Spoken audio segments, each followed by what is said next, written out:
Maybe first and foremost, let's just have a look back at the weekend. Beating West Coast over in Perth, given how many games you played in such short succession, the group must be pretty thrilled with that outcome. Yeah, no, the girls are definitely stoked. I certainly am. It's been 2.5 years in the making, but I think it just shows real maturity from our group that we were able to make that response after the first quarter.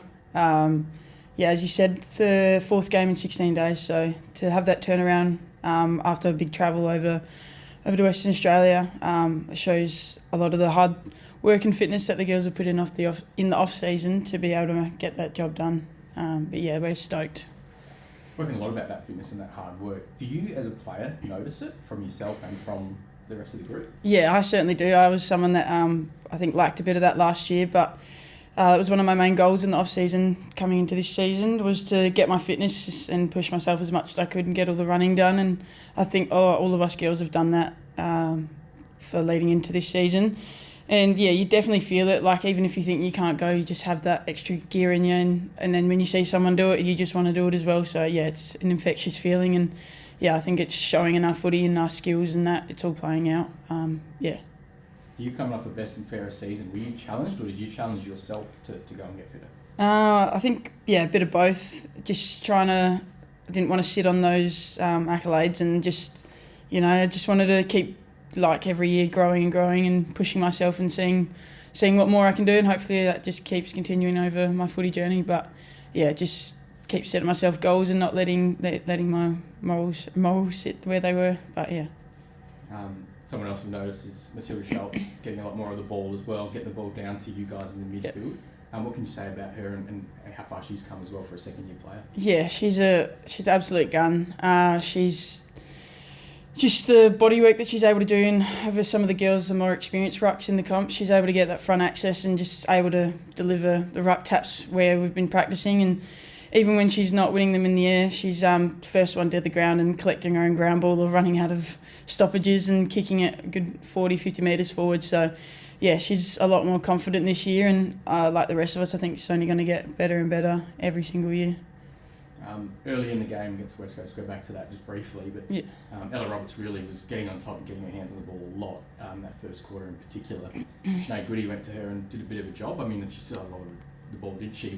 But Goody seemed to sort of quell her influence. Like, how important is it that you got someone that can do that in a game like that where things started to run away from you? Yeah, I think it's very important, especially Goody being a first-year player. Like, you've got to kind of not stop, I guess. I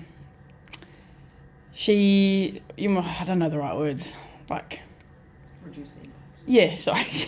Reduce the impact that Ella Roberts obviously had on the game, but it was good that she was able to just focus her game in on Ella, and also playing her own game, she was able to get a bit of the footy herself and impact the game with her own skills while also doing that job on Ella. But give Ella full credit, she was incredible, especially in that first quarter, but definitely lessened her impact after that first quarter.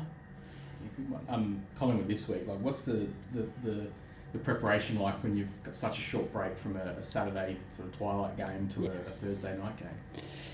I guess we've had a bit of practice over the past few weeks with the short turnarounds, so I think the girls are on top of it now. Your sleep and what you're eating and ice baths, all that stuff obviously flow on, and it's just important that we're keeping around each other and just keeping each other accountable and just being really on top of your recovery and just getting in as much extra skills and education and stuff in as possible is really important. Have you had a chance to look at Collingwood yet? And this is the first time the club's ever won 2 games in a row. What are you going to have to do to get past Collingwood and make sure it's 3 in a row?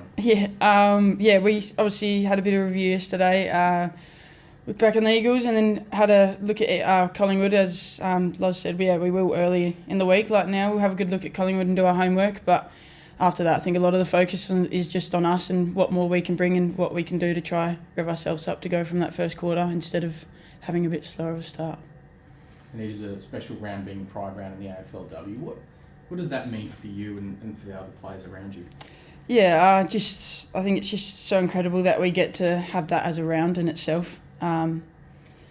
I didn't think it would be something that they would have, but it's just incredible that we have a dedicated round for just to show that equality and that that pride, and then even just the fact that it's a jersey that I got to design with Hannah is just so special to me, and definitely will hold a place in my heart for a very long time. To be able to do that and run out there with the girls and just see everyone in that jersey, I don't know, it'll be a feeling that I've probably never felt before, but it's exciting. Tell us a bit about the design. I take it you're not the hugely artsy sort of person, but beautiful layout of the lightning bolts, etc., and a lot of different words that obviously have meaning for you on it. Yeah, certainly. As I said, it took a few goes. Not the best when it comes to pencils and stuff, but lucky you guys are here for that. I think it was just amazing to see what the crew could do when we told them and had a few little horrible designs, and they just made it all come to life for us. And me and Hannah just got to say some words, and they just put it on a jersey and just really made it come to life. And that's about it really. But and there is a little special little nod to your family with 5 love hearts. It signifies your parents and your siblings. Why did you want to include that? Why is your family so important in this? I think family's always been such a massive thing for me. I'm such a family-driven person. And they were very supportive of me, and I guess, lucky is another word. For when I was coming out to my family, I was very lucky and supported from not just my immediate family, but my cousins and aunties and stuff, etc., and friends. It was just, it was really, really nice to be able to have that support. So that's why it's, one of my key things is just, my family. Do you think the AFLW community is just so much more welcoming and inclusive, and that's why this week is such a big celebration? Yeah, certainly. I love to see it. Even some of the girls still wear their Pride socks even when it's not Pride round, and you see people wearing the T-shirts and stuff all year round. So it's great to see that everyone gets around it, and it's not just for that week. It's it's all year round. It's very nice to see colours everywhere all the time. So it just makes you feel included no matter where you are. So it's great.